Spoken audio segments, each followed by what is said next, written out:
Olá, queridos, olá, olá, olá, que a graça e a paz do nosso Senhor Jesus Cristo esteja em nossos corações, um dia especial, porque hoje é dia de programa Crescer com CPMW. Vamos para esse dia extraordinário, onde nós podemos compartilhar aqui de autores de conteúdos bíblicos, evangélico, de princípios. É isso mesmo. Homens e mulheres que têm se dedicado a escrever, a comentar, a colocar no papel as revelações, as inspirações, o conhecimento que Deus tem dado a cada um deles. E a gente vai estar aqui hoje com o pastor Elias Robson, um cara fantástico, um camarada que respira música, é um camarada que, se puder, anda com um violão nas mãos, para cima e para baixo. É um cara que transforma tudo em canção, e esse ministério extraordinário tem dado a ele uma revelação bíblica sobre a questão da música. Quanta confusão nessa área nos dias de hoje, não é verdade? Quantas distorções, quantas pessoas pensando que estão adorando a Deus, mas estão fazendo de forma errada. Quantas pessoas, como aquela mulher samaritana, têm dúvida se a sua adoração está sendo recebida, se o seu louvor tem agradado a Deus. Hoje o pastor Elias Robson vai estar aqui conosco falando dessas coisas especiais que vai nos fazer crescer. Mas tem mais, querido. Vou fazer ainda um comentário de uma das lições e vou mostrar todo o conteúdo dessa revista aqui, ó. É isso mesmo, música na adoração. Qual é o lugar da música na adoração? E aí a gente vai falar sobre coisas que nós precisamos aprender dentro da dinâmica proposta para nós. Estou aqui com meu amigo Fernandinho Araújo, nosso aspirante ao Ministério Pastoral, diretor de conteúdo da editora CPMW. Bom dia, Fernandinho! Bom dia, meu pastorzão! Que alegria estar aqui com vocês, seguidores ao vivo, conectados aí pelas nossas plataformas digitais, pelo Instagram e pelo Facebook. Daqui a pouquinho, tendo a honra de receber um grande amigo, pastor Elias Robson. Já estive lá na casa dele, hospedado inclusive. E Fernando? Pastor, já estive lá. Aí, ó, tem uma mega biblioteca lá, porque eu cheguei lá, a sala é como se fosse uma biblioteca. Ele tá lá, ele vai mostrar. E olha, tem muito livro. Fernandinho, já ouvi dizer que o valor de um homem está na quantidade de livros que ele tem na sua casa, o tamanho da sua biblioteca. Pastor Elias tem uma mega biblioteca. É um grande homem, então. Eu fiquei impressionado quando estive lá. Muito lindo mesmo. Obrigado pelo carinho, pastor Elias, por ter aceitado o convite de escrever essa revista tão nobre. Vamos lá, querido. Essa revista que eu tô na mão com ela aqui, extraordinária, querido. Uma das melhores já em termos de aceitação, produzido pelo CPMW. Revista fantástica, necessária, atual, contextualizada. Para você que é pastor, para você que é ministro de música e para você que frequenta um templo evangélico. Você precisa ter esse material. É membro de uma igreja? Está congregando na igreja? Quer saber mais sobre adoração? Aliás, não é uma questão de querer, é uma questão de ter necessidade. Nós precisamos conhecer. A Bíblia conta a história daquela mulher que durante toda a sua vida frequentou um lugar de adoração, mas ela nunca soube se a sua adoração estava sendo recebida pelo Senhor. E aí então, quando ela descobriu que estava diante de um profeta, um homem cheio de conhecimento, qual é a pergunta dela para Jesus? Qual adoração está correta? Quem tem adorado e a sua adoração tem recebido? Somos nós aqui em Samaria ou são os judeus lá em Jerusalém? E Jesus vai trazer essa revelação bombástica, né? E vem a hora, e essa hora já chegou, que os verdadeiros adoradores adorarão o Pai em espírito e verdade. Jesus vai revelar que a adoração, a partir dali, não é uma questão mais geográfica. Se até então ela acontecia só em Jerusalém, a partir dali, aonde estivesse alguém que pudesse estar adorando a Deus em espírito e em verdade, Deus receberia essa adoração. Quebrou-se os muros, colocou no chão as barreiras e abriu-se um novo e vivo caminho para que todos os adoradores pudesse ter acesso ao nosso Pai Celestial. Então, saber sobre adoração é uma questão de necessidade. Amém? Então, nós temos aqui um material extraordinário. Essa revista tem 13 títulos nela. A primeira lição você vai estudar cantando com o Espírito e com o entendimento. Não só em espírito, mas com entendimento também. Paulo escreveu aos Romanos, disse: rogo-vos, pois, irmãos, suplico, eu peço a vocês encarecidamente que vocês ofereçais os vossos cultos como sacrifício vivo, santo e agradável ao Senhor, que é o quê? O vosso culto racional, que é a inteligência naquilo que vocês estão fazendo. Amém? Então você vai aprender a cantar com o Espírito, mas também com entendimento. A segunda lição é música. Onde é que começou esse negócio de música, né? Onde é que começou?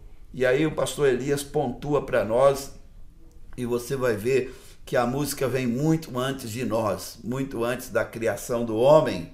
A música na história do ser humano, terceira lição. Quarta lição, de que lado você está? Quinta lição, música de primeira. Amém? Qual é a música de primeira? Você vai aprender e descobrir muita coisa boa. Música de igreja, músicos de igreja são levitas? Vou chamar os levitas para cantar aqui.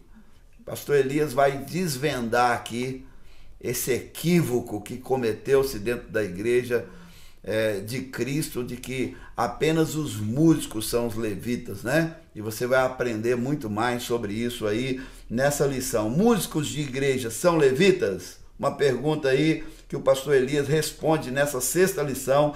A sétima lição, o super inário, o mega inário, o mais relevante, mais importante de todos eles. Amém? Som e silêncio. Nona lição, o tempo de cantar chegou. Lição 10, referencial de música na adoração. Lição 11. Eu gosto muito desse termo, pastor Elias, ele está nos assistindo, vou chamar ele logo depois do vídeo promocional aqui da nossa revista de criança, vou chamar o pastor Elias. Eu gosto muito, pastor Elias, dessa expressão referencial. O que é um referencial? É para onde você olha, é o que vai dirigir a sua vida, é o modelo que você se segue. E essa revista, essa lição número 10, ela diz, referencial de música na adoração. Quais são esses referenciais? Quem é esse referencial? Para onde nós devemos olhar? Qual é o modelo que nós devemos seguir? A adoração celestial, 11ª lição. Adoração louvor incondicional, 12ª. E aí essa revista fecha com uma lição top. A música na adoração, ontem, mas também nos dias de hoje. E quando você olha para todo esse cenário, você vai descobrindo coisas maravilhosas. Essa primeira lição, que é cantando com espírito e com entendimento, me chamou muita atenção, porque o pastor Elias aqui faz uma separação de adoração, de culto e de louvor, né? 3 pontos principais aonde ele vai falar. O que é adoração? Adoração é render, vem da palavra proskunein, que quer dizer render, ajoelhar, se dobrar. Toda vez que você se dobra à soberania de Deus, à grandeza de Deus, à supremacia de Deus, você está adorando esse Deus, não é verdade? Você não precisa de estar num templo, você não precisa estar num quarto fechado de oração, você pode estar no seu trabalho. Todas as vezes que você reconhece e se dobra a soberania, a grandeza, a supremacia de Deus, você está adorando a Deus. E o culto? O culto que é? Mateus 4:10 tem uma colocação que vem esclarecer toda essa questão e corresponde justamente a serviço. O culto é serviço, querido. Quando é que começa o culto na sua igreja? É quando o pastor, o presbítero, dirigindo o culto, ele faz uma oração de abertura do culto? Não, o culto na sua igreja começa quando os ministros ocupam já o seu lugar, seja no estacionamento da igreja, seja no auditório das crianças, seja em cima do púlpito para um ensaio e passagem de som, seja a equipe de comunicação e mídia que se posiciona para fazer a transmissão ou a comunicação e projeção das letras no culto. Culto é serviço. E enquanto você está servindo a Deus, você está cultuando a Deus. E por último, ele vai falar o que é louvor. Louvor significa agradecer, bendizer, elogiar, admirar e recomendar. Já estou com vontade aqui de prestar culto ao meu Deus. Amém? E já estou fazendo quando eu sirvo a Ele. Mas estou com vontade de cantar um louvor de engrandecimento ao nosso Deus. Mas não vou fazer isso não, porque esse negócio de cantar é com o pastor Elias, né? Mas eu cantaria: minha alma engrandece ao Senhor, meu espírito se eleva a Deus, o Salvador. Amém? Que bênção! Vamos lá? Aprender nunca foi tão divertido com a nossa nova revista Kids, Jesus é Meu Herói. Agora, as lições são em formato de livro de história, que conecta pais, filhos e educadores no processo de aprendizagem. Nesta revista de histórias bíblicas, as crianças aprendem com ilustrações que estimulam a imaginação e com atividades que proporcionam a fixação da lição de forma lúcida e atrativa, que visa trabalhar a coordenação motora, raciocínio, percepção, memória e o incentivo em compartilhar o que aprenderam com a família e amigos. Com essa revista, o educador e família estimulam a capacidade da criança de imaginar, aprender e compartilhar as histórias bíblicas. Além disso, preparamos a revista do professor. Nela, o educador encontrará ideias diversas e criativas que irão auxiliá-lo a ministrar o conteúdo de cada lição. Aproveite as dicas pedagógicas de cada lição. Elas vão desenvolver inúmeras potencialidades em sua classe, além de despertar a ludicidade e a criatividade. Dessa forma, o ensino e a aprendizagem serão algo prazeroso e memorável. Adquira já! CPMW, Literatura de Excelência. Olha ele aí, rapaz. Ó, um dia eu vou ter uma barba igual essa aí, hein? Tá bonito, tá bem no vídeo. Graça e paz. Bom dia, pastor Elias. Graça e paz, pastor Aguinaldo. Uma alegria e uma honra estar com vocês. Programa sensacional. Amém. A gente tá brincando aqui de fazer TV, de fazer programa, de fazer live. A gente se diverte muito, não é verdade? E aí quando a gente pode compartilhar com pastores e ministros como o senhor é uma alegria tremenda para nós. Pastor, eu antes de qualquer coisa quero expressar aqui minha admiração pelo seu ministério, né? A sua dedicação em cuidar de uma área específica.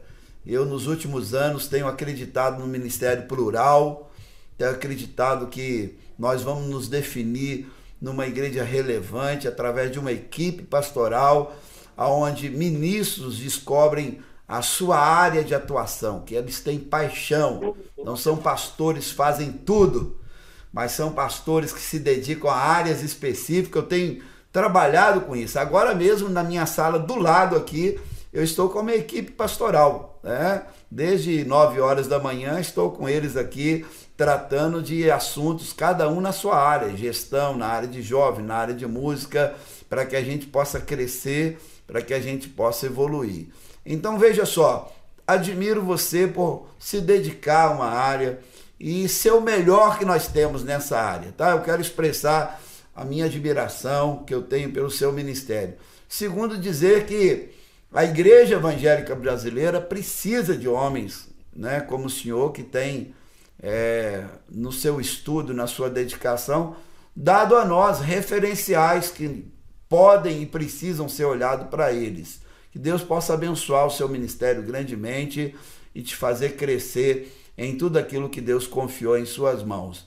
Agora, além do autor, né, da revista Música na Adoração, o senhor é pastor também de uma igreja local, né? Eu queria dar a oportunidade para que você falasse um pouquinho para nós de como tudo isso começou, né? Seminário, chamado, escolheu essa área específica, essa inclinação à música. Fale um pouquinho aí do senhor para nós hoje, pastor Elias.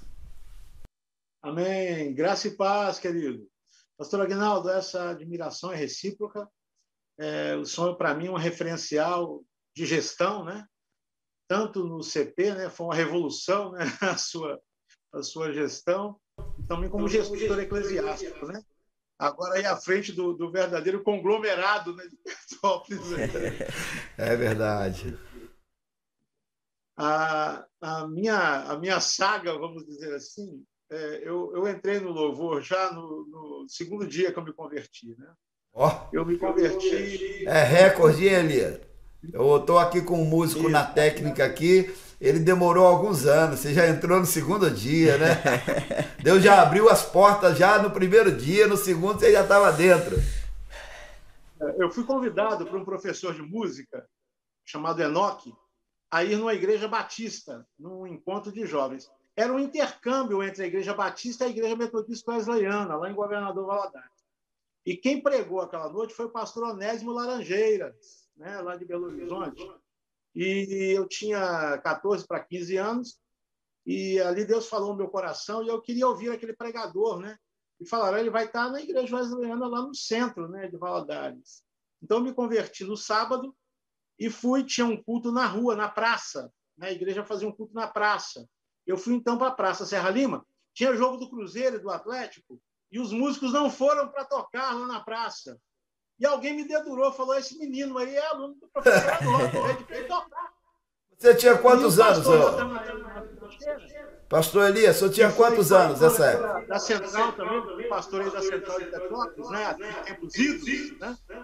Ele falou, então toca aí, menino. Eu falei, eu nunca toquei em igreja. Ele falou, dá um tom aí. E naquele tempo era corinho, né? Você cantava um monte de música uma atrás da outra, né? Dava um tom, você cantava 10 corinhos. Aí eu fui, dei um tom, ele começou a cantar e eu fui atrás dele, né?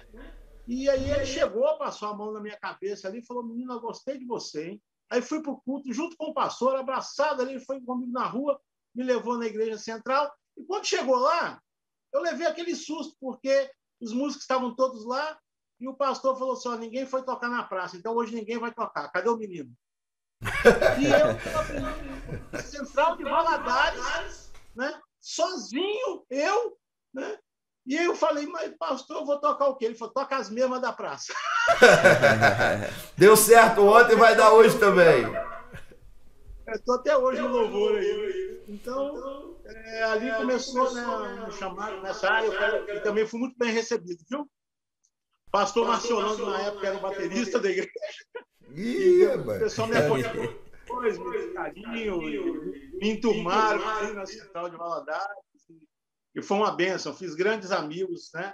E foi a igreja onde eu cresci, né, espiritualmente, e onde teve o meu chamado, né? Porque eu passei ali, eu fui pastoreado por vários pastores que hoje são bispos nossos, né? Se tornaram bispos, né?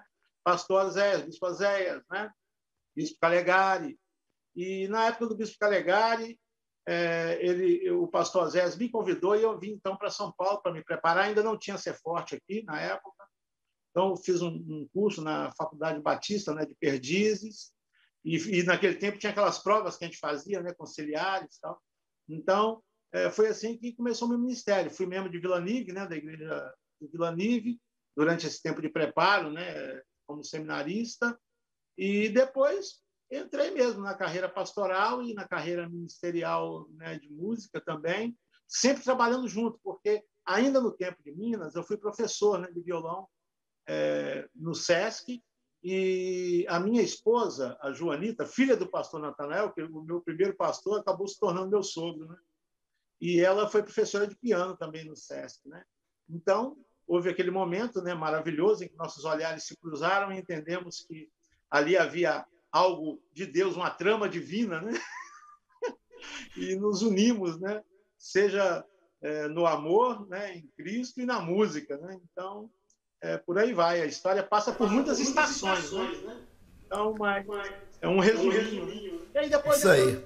Procurei estudei harmonia, né, cursos diversos também, na área de música, e por aí vai. Agora, pastor Eli, o senhor tinha quantos anos? Esse menino aí lá de Governador Valadares, tinha quantos anos nessa época aí que você foi introduzido já na igreja e no ministério?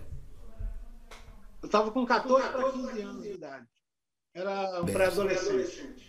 Que bom, que bom. Agora, pastor, essa revista é fantástica, né? Tivemos um comentário, inclusive, do do Anderson Freire sobre ela. Essa revista, né, que tem um comentário dele, o aval dele, um grande compositor hoje, um grande músico, né? O Anderson é um referencial também de equilíbrio, de integração com a igreja, de ministério e vida familiar, sua esposa Raquel.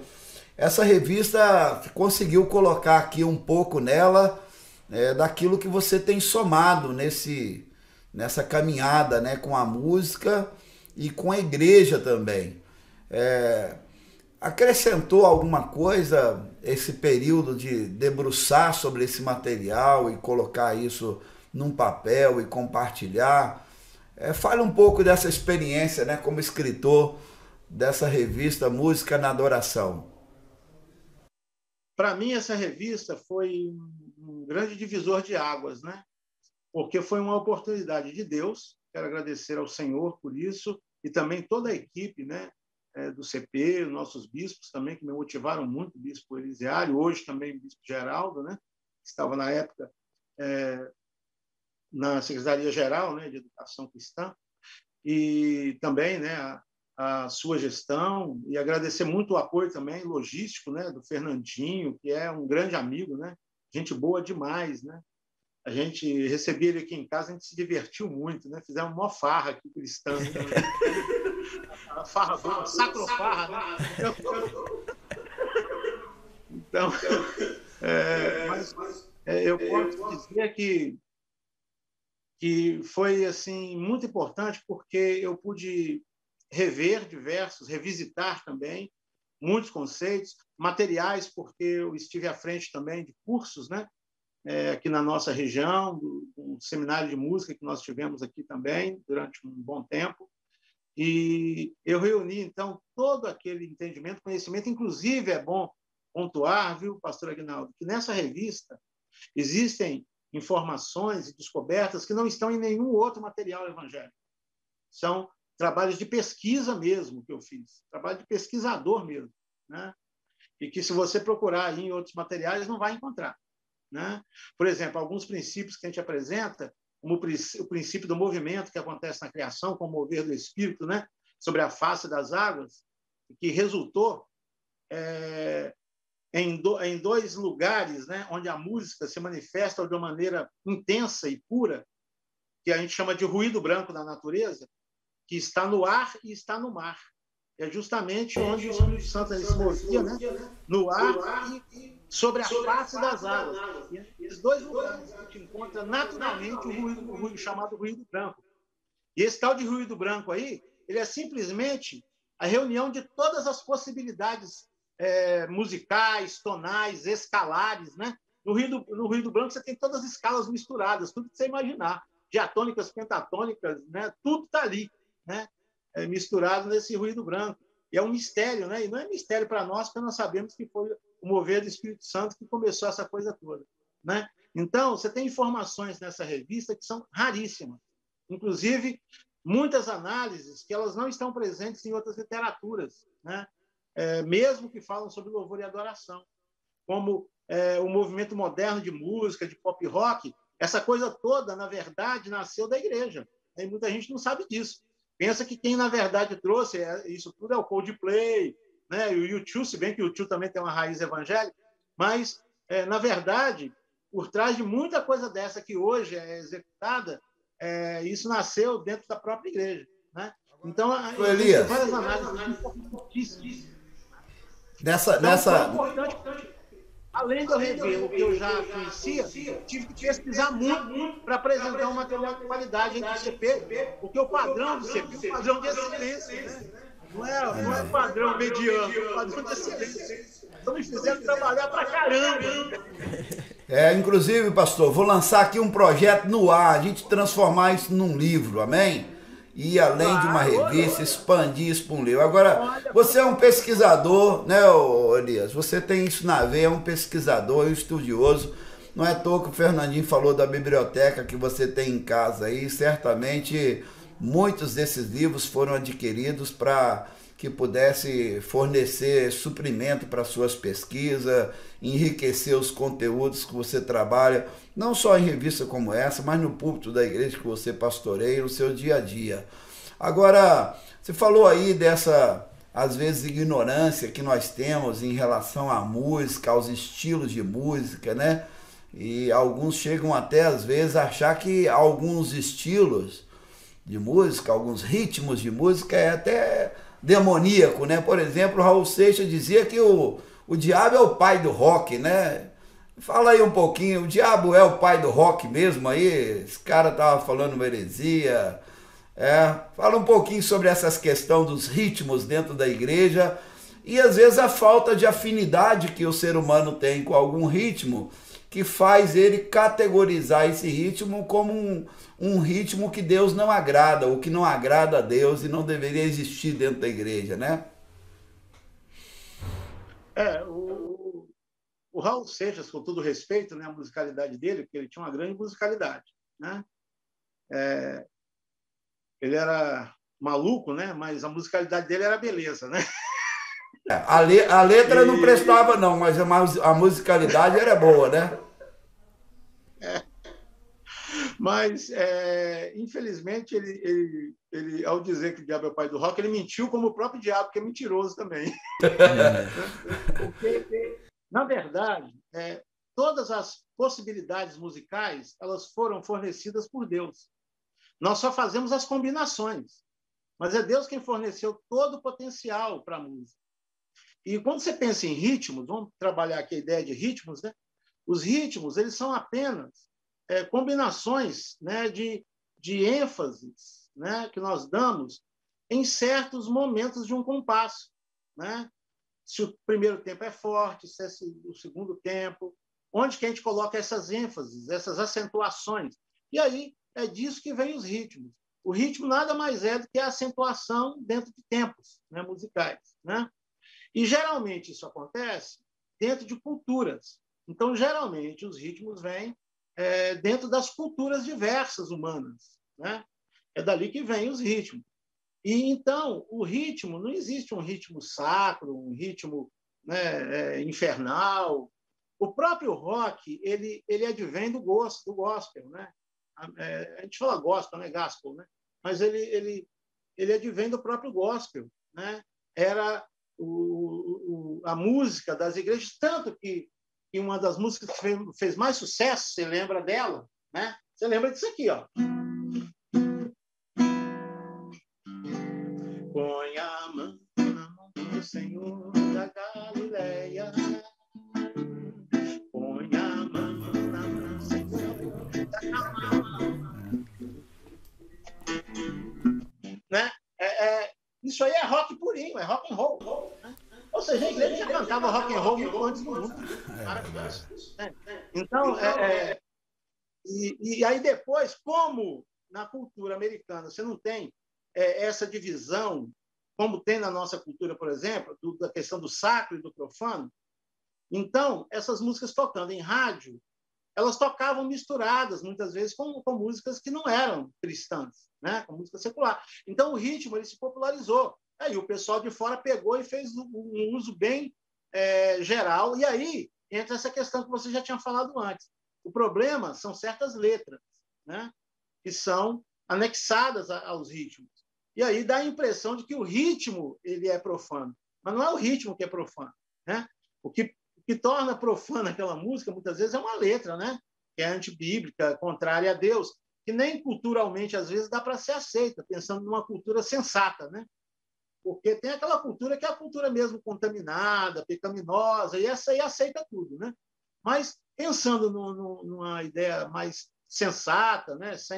sem entrar em contrassensos, tem diversas letras que não dá para admitir nem no contexto que não é cristão, né? Agora... Então, ritmo. Agora tem o uso, né? Essa questão de uso, por exemplo, a gente hoje vê... Então, vamos entrar logo na polêmica, né? Que é o funk, por exemplo, a questão do funk.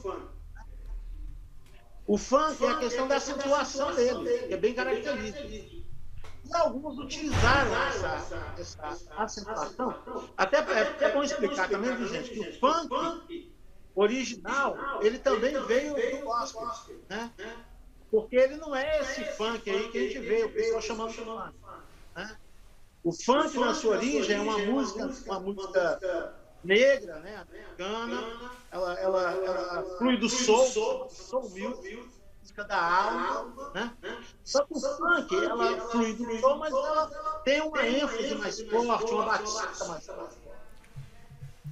O pessoal resolveu chamar ele tocado aí de funk, e ele não é funk, na verdade, né?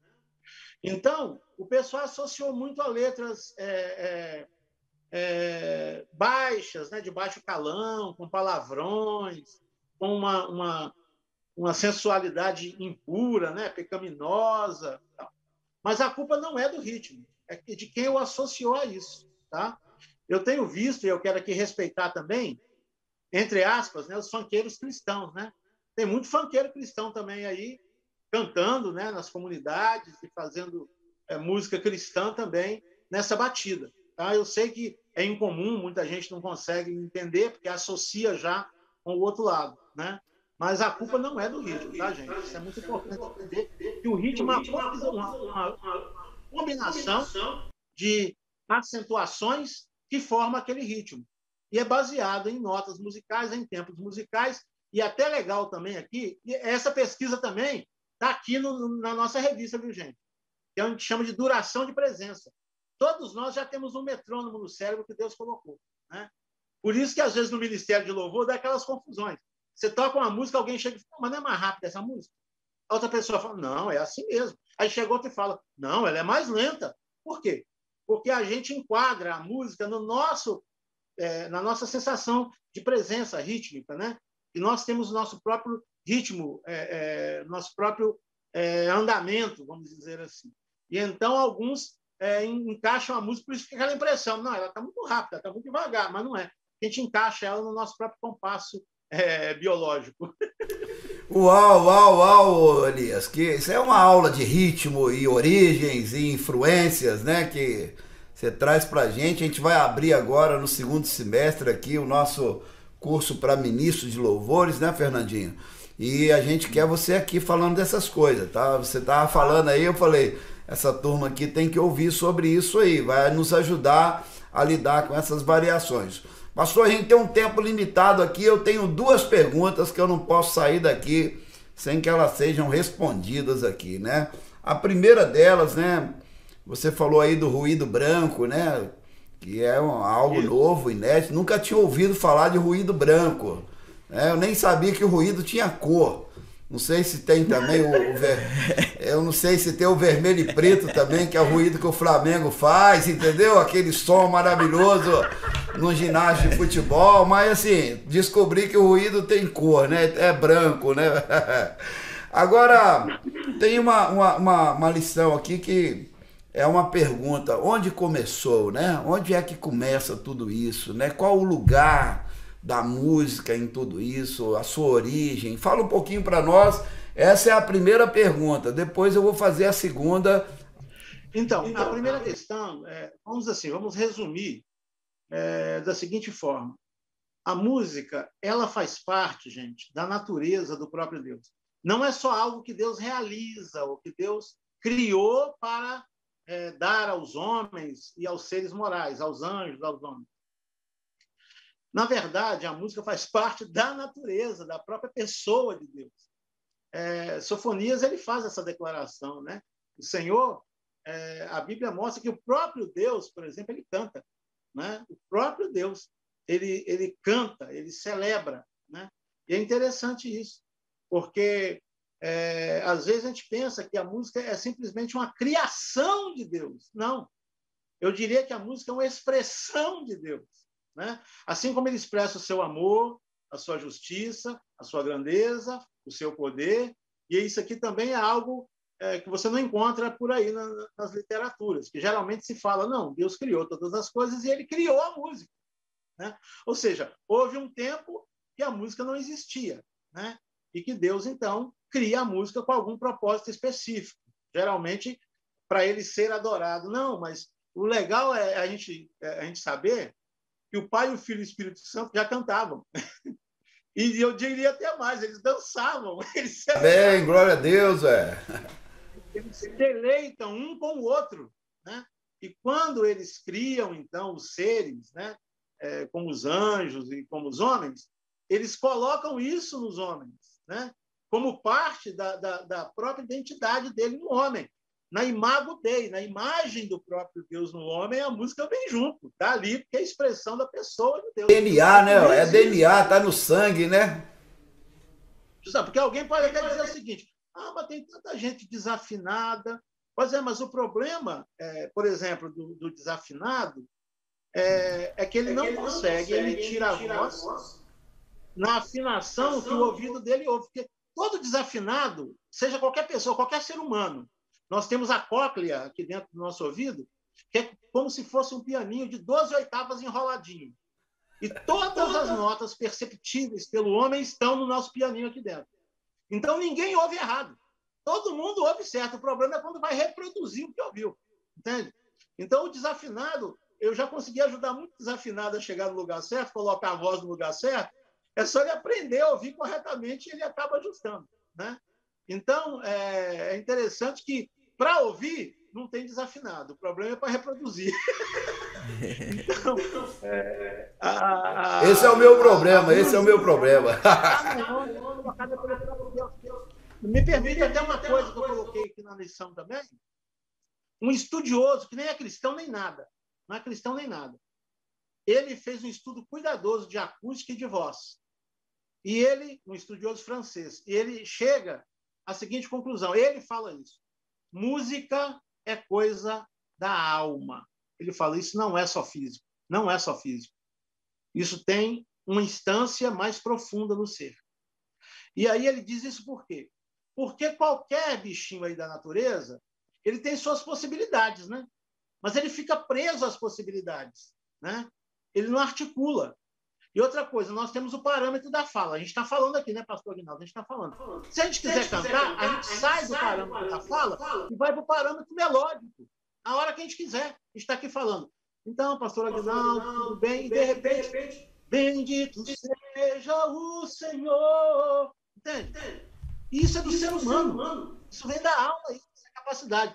E se você estudar as cordas vocais, tudo que está ligado à fala, não existe uma explicação para isso, né? É a alma que se interpõe, né, no físico e produz isso, né? Então é uma coisa incrível. Veio de Deus, vem com a imagem de Deus em nós e está presente em todo ser humano. Amém. Você acabou de me pontuar de onde veio o meu problema, né? Eu ouço bem, eu só não sei tocar esse pianinho que tá enroladinho aqui dentro do meu ouvido, entendeu? Tem que aprender aí esse pianinho aí. Recebe a cura. Ô, Senhor Deus, me dê a cura para mim saber não só ouvir, mas falar também. Aí toda vez que eu vou falar, toda vez que eu vou cantar, o pessoal, pastor, sou prega e eu canto, amém? Então, amém. Aí cada um fica no seu lugar e vai dando tudo certo. Mas é interessante a gente saber, né? Apesar de uma pessoa não saber cantar, às vezes você desafinado ou não achar o caminho desse tecladozinho enrolado dentro do ouvido dela, não há um ser humano que não goste de música, não é, Elias? Eu, por exemplo, tudo que eu faço tem música. Estou pregando, eu gosto de música. Estou trabalhando, eu gosto de música. Eu estou dirigindo, eu gosto de música. Então, assim, é o que você falou, tá em nós. Fica lá, fica batendo. A minha segunda pergunta para você: tem uma confusão dentro das igrejas, né? Quando a gente vai separar os ministros, ou então nos dirigir aos músicos, né? Mais especificamente, que são ministros.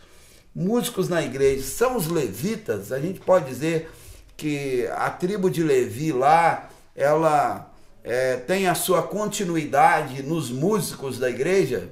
Fala um pouco sobre isso aí. Então, isso aí foi um equívoco comum, né, que aconteceu. Na verdade, virou moda, né, chamar músico de levita. Né? Por quê? Porque entre aqueles que nasciam na tribo de Levi, porque, primeiramente, né, levita é quem nasce na tribo de Levi, nascia na tribo de Levi.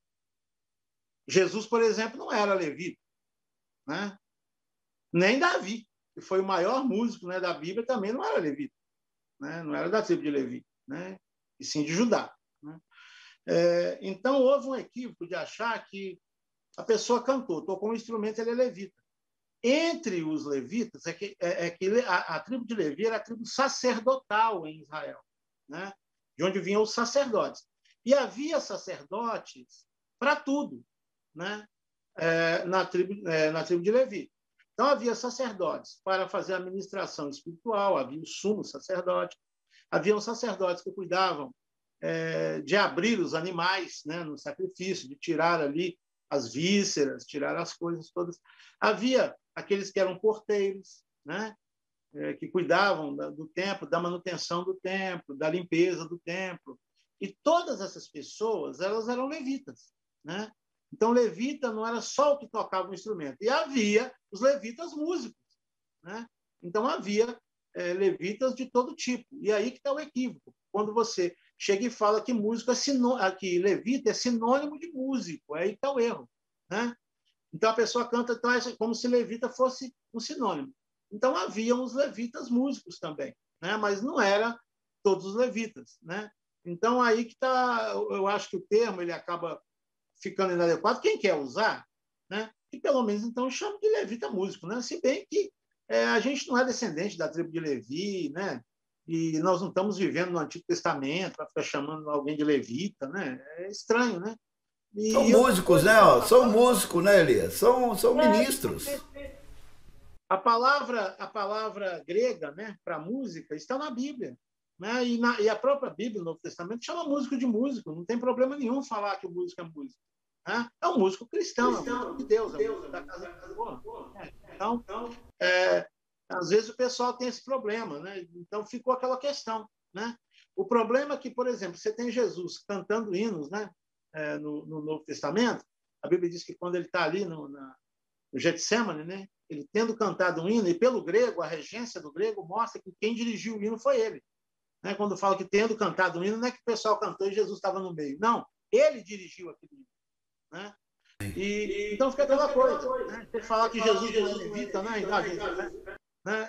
Ou chamar Jesus de levita, ele sendo da tribo de Judá, então não dá, é uma coisa estranha. Então, graças a Deus essas coisas têm se resolvido bem dentro da igreja, né? A gente o músico tem sido bem definido, tem encontrado o seu valor, e isso tudo por causa de influência como homens como você, né? Pastor Elias, eu queria agradecer ao senhor por estar aqui, ficaria aqui o dia inteiro, isso é assunto para seminário, para mais de ano, eu sei que tem muita coisa guardada aí, em breve a gente vai trazer mesmo, né, para o Ser Forte aqui, quero que você me ajude a compor esse material, a pensar nesse curso, mas queria te agradecer por essa disponibilidade, essa gentileza, e esse conhecimento compartilhado conosco aqui. Há um conceito na pedagogia que eu gosto muito, que o conhecimento hoje ele é compartilhado, né? Então, assim, você é um desses pedagogos modernos que aprendeu a compartilhar muito bem o seu conhecimento, não só dar, mas também receber e entregar aquilo que recebeu. Quero agradecer profundamente você aqui e dizer que o CPMW é a sua editora, nós estamos aqui para servi-lo, a você, a sua igreja, e que Deus possa abençoá-lo grandemente. Amém? Amém. Uma alegria, um grande abraço para vocês, uma honra estar com vocês, estou sempre à disposição, né? Porque realmente eu amei, né, esse programa, achei que vem preencher, né, uma lacuna importante, né, nas temáticas evangélicas. Um abraço, pastor Elias. Deus o abençoe. Amém. Abração. Valeu, gente. Quero chamar você, querido, a compartilhar essa live de hoje com alguém. Encaminhe para alguém, amém? Vai estar disponível lá no Facebook e no nosso IGTV do CPMW. Compartilhe com alguém. Foi legal? Mande para alguém que talvez, quem sabe, do Ministério de Música da sua igreja, um músico que você conheça, encaminhe para ele e vamos compartilhar, vamos aumentar a visualização e vamos potencializar o nosso crescimento aí. Que Deus possa lhe abençoar. Vem comigo toda semana, crescendo com o CPMW, Literatura de Excelência. Um abraço, fui, tchau!